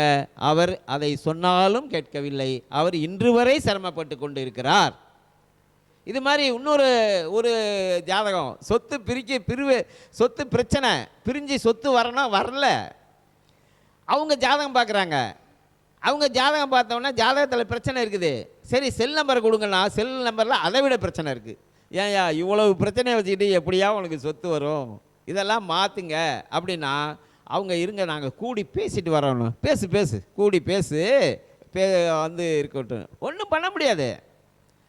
அதாவது நேரம் வந்து சரியில்லைன்னு வச்சிங்களேன், நமக்கு டைம் சரியில்லைன்னா மகாலட்சுமி வந்து வீட்டுக்கு கதவை தட்டினாமலும் என்னம்மா போமா அப்படின்னு விரட்டி விட்டுருவோம் நம்ம. இதுதான் நடைமுறை. மகாலட்சுமியே வந்து உங்களுக்கு கொட்டி தரேன், உனக்கு வருமானத்தை தரேன்னு சொன்னாலும் நம்ம என்ன பண்ணிடுவோம், விரட்டி விட்டுருவோம். அதுதான் விதி வலியதுங்கிறது. அப்போ 4ஆம் இடம் என்பது, 4ஆம் இடத்தில் உள்ள 2 நம்பர் என்பது உங்களுடைய சொத்தை குறிக்கக்கூடிய நம்பர். அதில் இடைஞ்சல் இல்லைன்னா உயிர் கட்டிடுவார். இடைஞ்சல் இல்லைன்னா அவருக்கு சொத்து பிரிவினையாகி இப்போ பாகம் பிரிவினையாக நிறையா வரும். வீடு கட்டுவார், ஒன்றுக்கு மேற்பட்ட வீடு கட்டுவார். இல்லைன்னா தடங்களாகி நின்றுக்கிட்டு இருக்கோங்க. இது சொத்து சார்ந்த விஷயத்தை சொல்லக்கூடியது அந்த 4வது 2 நம்பர். ஓகே, 8 நம்பர் முடிஞ்சு போச்சு. இன்னும் 2 நம்பர் தான் இருக்குது. அந்த 5வது 2 நம்பர் இருக்குல்ல, கடைசி 2 நம்பர், இதுதான் நம்மளுடைய குழந்தையை குறிக்கக்கூடிய இடம். குழந்தை புத்திர பாக்கியம் குழந்தையை குறிக்க இடம். இந்த இடத்துலையும் நம்பர் சரியாக அமையலைன்னா குழந்தைகளால் எவ்வளோ சில பேர் என்ன கஷ்டப்படுறாங்க. இவனை பெற்றுட்டு இந்த பொண்ணை பெற்றுட்டு இன்னும் பேசுகிற எத்தனையோ குடும்பங்கள்லாம் நம்ம பார்க்குறோம். அவ்வளோ டார்ச்சராக அவங்க குழந்தை ஏண்டா இந்த குழந்தைய பெற்றோன்னு சொல்கிற அளவுக்கு குழந்தைகளால் வந்து பிரச்சனை அனுபவிப்பாங்க. ஜோதிடத்தில் 5ஆம் இடத்துல பிரச்சனை இருந்தாலோ குருவில் பிரச்சனை இருந்தாலோ அவங்க ஜோதிட ரீதியாக அவங்களுக்கு ஒரு பாதிப்பு வரும் அப்படிங்கிறது ஜோதிடத்து ரூலு. ஆனால் அதுவும் அங்கே அப்படி இருந்து ஃபோன் நம்பர்லேயும் இவங்க வந்து 5வது 2 நம்பரை ஒரு நெகட்டிவான நம்பரை எடுத்து வச்சுக்கிட்டார்னா கண்டிப்பாக அவர் போலீஸ் ஸ்டேஷன் போக வேண்டியிருக்கும். அந்த பொல்லையை வச்சு ஒரு அடிதடி இருக்கும். இதெல்லாம் நடக்குது. என்னுடைய நண்பர் ஒருத்தர், நான் எதுவுமே ப்ராக்டிக்கலாக இல்லாமல் பேசுகிறதில்ல, பையன் வந்து ஃப்ரெண்ட்ஸோடு கூட்டிகிட்டு போய் சேர்ந்து ஒரு இடத்துல ஒரு அடித்தடையில் இறங்கி அடிச்சுவிட்டு அவன் போயிட்டான், ஓடி போயிட்டான். இங்கேயோ போய் அவங்க எங்கள் சொந்தக்காரங்கள்ட்ட போய் உட்காந்துக்கிட்டான். கேஸ் கொடுத்துட்டாங்க, எதிர்பார்ட்டி கேஸ் கொடுத்துட்டாங்க. அடுத்த நிமிஷம் என்ன நடந்ததுன்னா, போலீஸ் வந்து அந்த பையனுடைய வீட்டுக்கு போய் அவங்க அப்பா ரிட்டையர்ட் ஆகியிருந்தார், அவர் பாட்டில் அக்கடானு ரிட்டையர்ட் ஆகி வீட்டில் உட்காந்துருக்காரு, அவரை தூக்கி கொண்டு உள்ளார உட்காந்துச்சு. அவரை தூக்கி உள்ளே போட்டுட்டு உன் பையன் எங்கே இருக்காருன்னு சொல்லி கண்டுபிடிச்சி கொடுத்துட்டு நீ வெளியில் போ அப்படின்னு. இவருக்கு தேவையா? ரிட்டையர்டான காலத்தில் வீட்டுக்குள்ள நிம்மதியாக உட்காந்துருக்கிறாரு. அங்கே பையன் தப்பு பண்ணான். பையன் தப்பு என்ன பண்ணோன்னே அப்பாக்காரரை பிடிச்சி உள்ளே போச்சு. அப்புறம் அதுக்கப்புறம் சொந்தக்காரங்களுக்கு சொல்லி அவன் எங்கே இருக்கான்னு அவனை கூட்டிகிட்டு வந்து அவனுக்கு வந்து அவனை கேஸ் ஃபைல் பண்ணி எல்லாம் கொடுத்துட்டு அவனை ரிமாண்ட் பண்ணி அவனை கூட்டிகிட்டு போயிட்டாங்க. அப்புறம் தான் இவர் வெளியே வந்தார். அப்போ பையனுடைய பிரச்சனை பாருங்கள், நம்ம நிம்மதியாக இருக்க முடியுதா? அப்படி இந்த 5ஆம் இடத்தில் 2 நம்பர் உங்களுக்கு பிரச்சனையாக இருந்தால் இந்த மாதிரி தொந்தரவுகள்லாம் வரும்.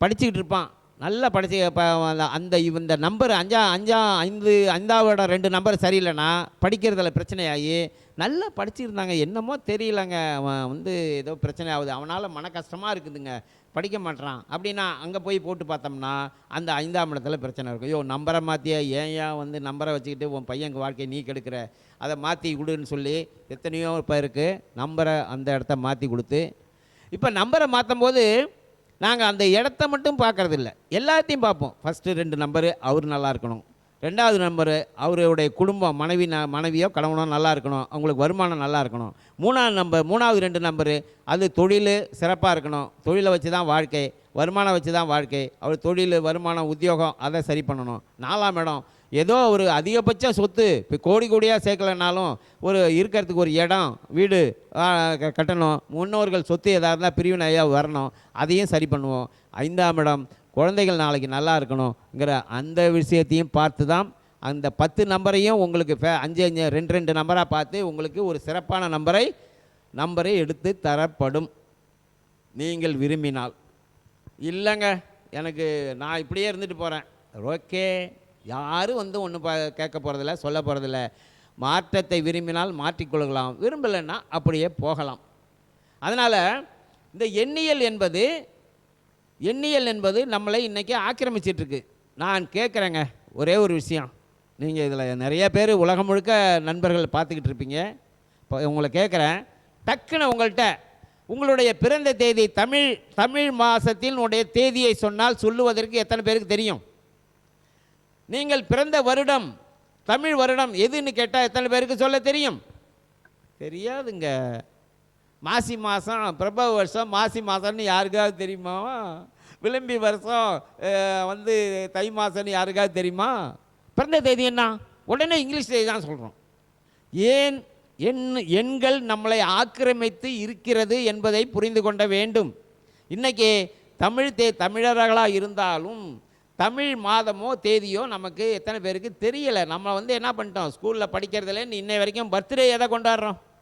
அதை விடுங்க, பர்த்டே இன்றைக்கி எதை கொண்டாடுறோம் அப்படின்னா ஆங்கில தேதியை பர்த்டே கொண்டாடுறோம்.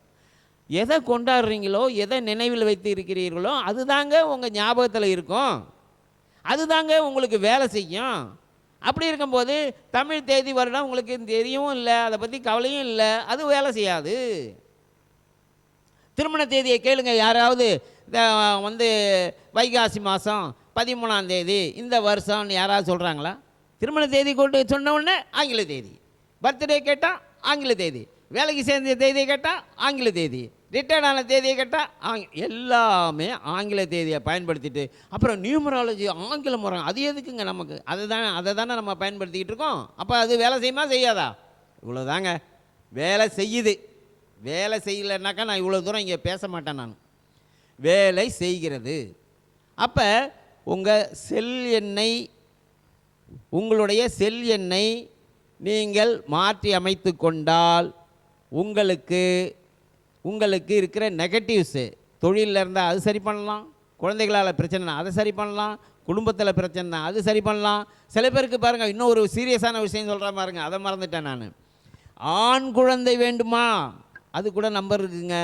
என்னங்க இது பெரிய கதையாக இருக்குது. ஏதோ சொன்னீங்க நியூமராலஜியில் நம்பரை மாற்றிக்கிட்டா அது எல்லாம் சரியாகும்னு சொன்னீங்க, அதை கூட நம்புற மாதிரி இருக்குங்க. குழந்தைக்கு, ஆண் குழந்தைக்கு ஒரு நம்பர் இருக்கா அப்படின்னா இருக்குங்க.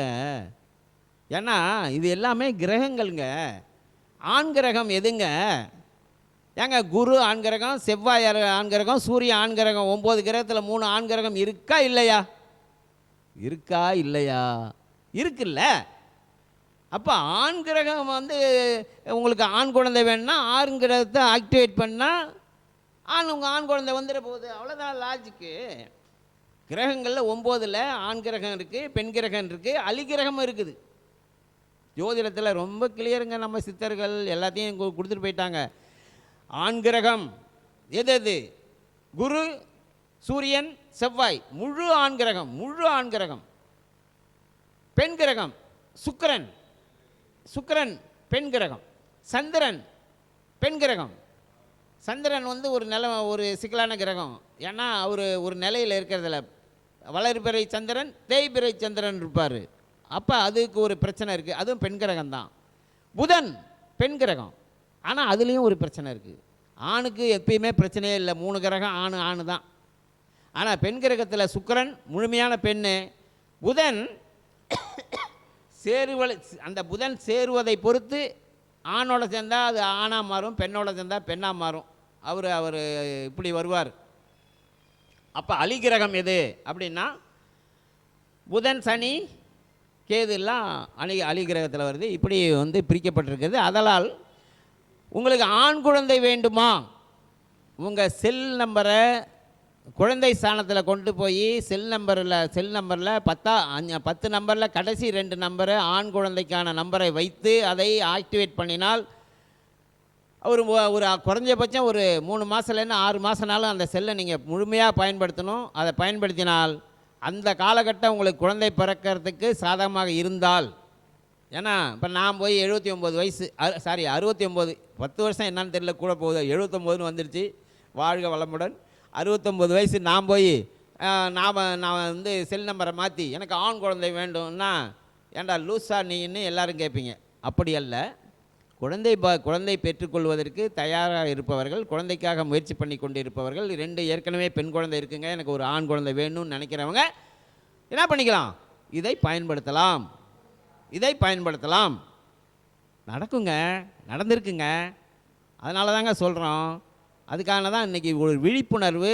என்னுடைய சப்ஜெக்டை வேறுங்க, நான் வித்தியாசமாக ஒரு சப்ஜெக்டு பேசணுன்னு சொல்லி இந்த ஸ்ரீகுரு அஸ்ட்ரோ அகாடமியினுடைய தலைவர் விடி விஜயகுமார் அவர்கள் என்ன ஐயா நீங்கள் எப்போயுமே கேபி சிஸ்டம் தான் பேசுகிறீங்க, வித்தியாசமாக ஒரு சப்ஜெக்ட் கொடுங்களேன் அப்படின்னாங்க. வித்தியாசமாகவா? கொடுத்துருவோம். தெரிஞ்ச விஷயத்தான் கொடுக்க போகிறேன், தெரியாத விஷயத்தை கொடுப்பதில்லை. அனுபவத்தில் இருந்த விஷயத்தான் கொடுக்குறேன். இது இன்றைக்கி புது சப்ஜெக்ட். இன்றைக்கி என்னுடைய யூடியூப்பில் தேடினீங்கன்னா பல்வேறு பதிவுகள் இருக்குது. இந்த சப்ஜெக்டு இன்றைக்கி தான் பேசுகிறேன்.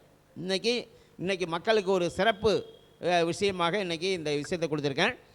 அதனால் இந்த செல் நம்பரில் மாற்றிக்கொள்வதற்கு நீங்கள் விரும்பினால், உங்களுக்கு இப்போ கல்யாணம் ஆகாதவங்களுக்கு கல்யாணத்துக்கு சரி பண்ணி கொடுக்கலாம், குடும்பத்தில் பிரச்சனை இருந்தால் சரி பண்ணி கொடுக்கலாம், சொத்தில் பிரச்சனை சரி பண்ணி கொடுக்கலாம், வேலைவாய்ப்பில் பிரச்சனை இருந்தால் சரி பண்ணி கொடுக்கலாம், குழந்தை பாக்கியத்தில் பிரச்சனை இருந்தால் சரி பண்ணி கொடுக்கலாம், பெண் குழந்தாங்க இருக்குது, ஆண் குழந்தை வேணும் சரி பண்ணி கொடுக்கலாம். இப்படி எவ்வளோ விஷயங்கள் நான் ஒரு அவுட்லைன் தான் சொல்லியிருக்கேன். இன்னும் நிறைய இருக்குது இதுக்குள்ள விஷயங்கள். இதை பார்க்கக்கூடிய நண்பர்கள், தேவைப்படுபவர்கள் யாருக்கு வேணுமோ அதை நீங்கள் பயன்படுத்திக்கலாம். இதுபோல் பெயர் இதை மாற்றிங்கன்னா அடுத்தது பேர் இருக்குங்க.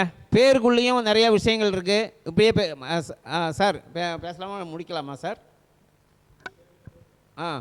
பெயர்லேயும் இருக்குது. அதாவது சார், இன்றைக்கி வேர்ல்டு அளவில் பார்த்தீங்கன்னா உங்களுக்கு தெரியும், ஒரு உலக யுத்தம் வருமா வராதாங்கிற மாதிரி டெய்லி அப்படியே பரபரப்பில் நிற்கிற வேண்டியிருக்கு. என்னைக்கு ஏவுகணை அமெரிக்கா விடுமா, ஈரான் விடுமா, அவன் முதல் ஏவுகணை யார் ஆரம்பிப்பது அப்படிங்கிற மாதிரி யுத்தம் தொடங்குகிற நிலையில் இருக்குது. ஒரே அதிபதியாக இருக்குது. அதுபோல் ஏன்னாங்க திடீர்னு யுத்தத்தை இந்த இடத்துல கொண்டு வரீங்க அப்படின்னா, ஒரு யுத்தம் என்று சொன்னால் அதாவது வான்படை ஒன்று இருக்கும், அதுக்கப்புறம் கடற்படை இருக்கும், தரைப்படை இருக்கும். 3 படைகள் முக்கியமானது. இதுக்கு உள்ளே நிறையா படைகள் இருக்குது, அதெல்லாம் வேண்டாம். 3 படைகள், வான்படை, கடற்படை, தரைப்படை. இந்த காலால் படைன்னு சொல்லுவாங்க. 3 படைகள் வச்சுருப்பாங்க எல்லா நாடுகளிலுமே.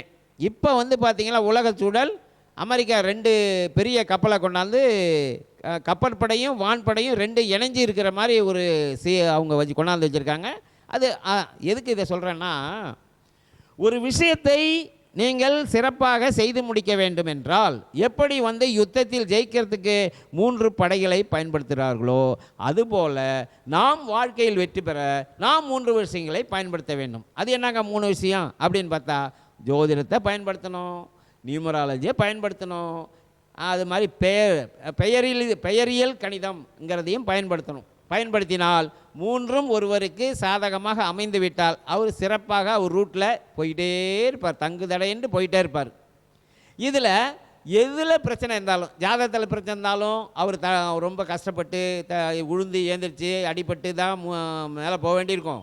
பெயரில் பிரச்சனை இருந்தாலும் அவரும் தடுமாற்றம் ஏற்படும். இந்த செல் நம்பர், இன்றைக்கி எண்ணியலில் செல் நம்பர் முக்கியம். செல் இல்லாத ஆளே கிடையாது. அத்தனை பேரும் செல்லு பயன்படுத்தான். அதுவும் நம்மளே ஆக்கிரமித்து இருக்கிறது. அதுவும் இப்போ நம்மளை பற்றி அதுவும் நமக்கு வேலை செய்யுது. அதையும் சரிப்படுத்தி கொண்டோம்னால் நாம் சிறப்பாக நம்மளுடைய வழியில் ஒரு மாற்றத்தை கூட போகலாம். அப்போ எப்படி அதுக்கு தான் போகிறேன், ஞாபகப்படுத்தினேன். தரைப்படை, கடற்படை, வான்படைன்னு. அது மாதிரி ஜோதிடம், எண்ணியல், பெயரியல், இதையும் 3ஐயும் நம்ம சில பேர் ஜோதிடத்தை மட்டும் பார்த்துக்கிட்டு அப்படியே போயிட்டுருக்காங்க. நல்லா இருந்துச்சுன்னா அவங்க அடுத்த கட்டத்துக்கு வர மாட்டாங்க. எனக்கு யார் பிரச்சனை வெளியே வர்றா, பிரச்சனை உள்ளவங்க தான் வருவாங்க. பிரச்சனை இல்லாதவங்க ஜாதகமாக பார்க்க மாட்டாங்க. ஏன்னா தேவையில்லை அவங்களுக்கு. அப்போ பிரச்சனை உள்ளவங்க தான் ஜாதகம் பார்க்க வர்றாங்க. அவங்க பிரச்சனையை தீர்க்கணும்னா 3 வழிகள் இருக்கிறது. உங்களுக்கு என்ன வழின்னா, ஜோதிடம் பார்த்து உங்களுக்கு இது இப்படி தான் இருக்க போகுதுங்கிறது தெரியும். லைஃப் லாங் நடந்தது, நடப்பது, நடக்க போவது அத்தனையும் ஜாதகம் சொல்லும்.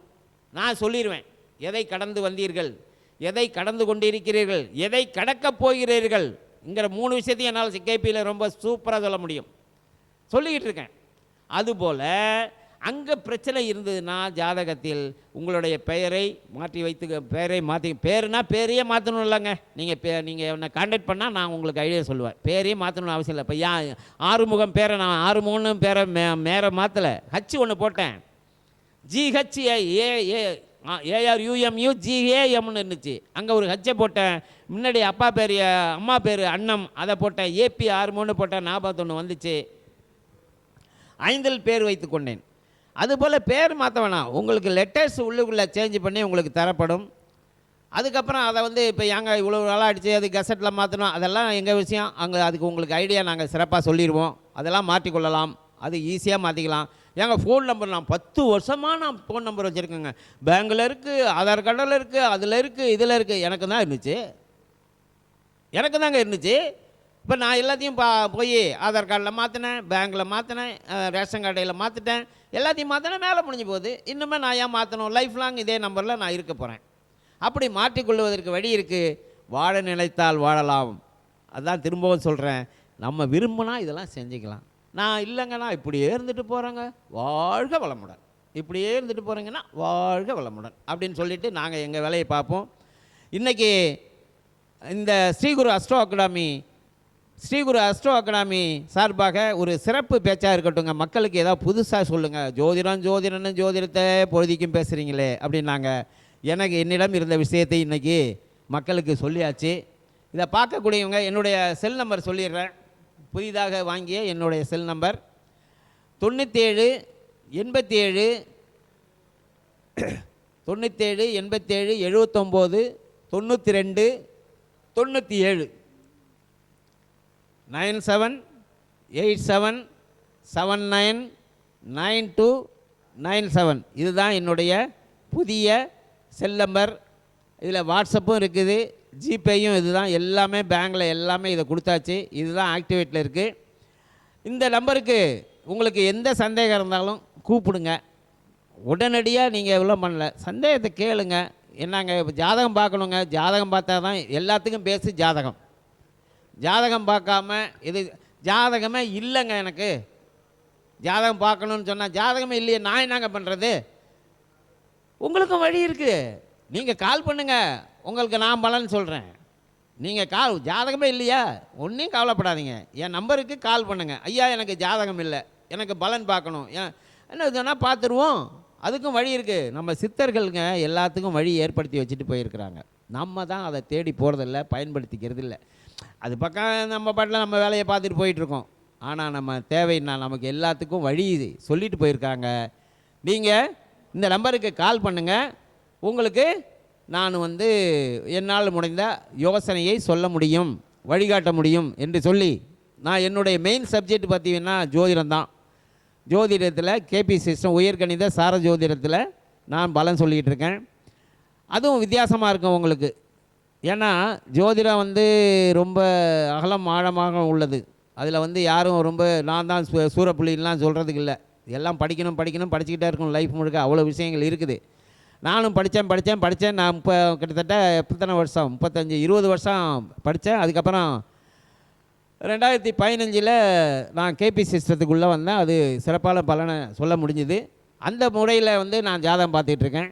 நீங்கள் உங்களுடைய யோசனையை, உங்களுக்கு தேவைப்பட்டால், என்னுடைய ஆலோசனை தேவைப்பட்டால் என்னுடைய நம்பருக்கு என்னை தொடர்பு கொள்ளலாம்.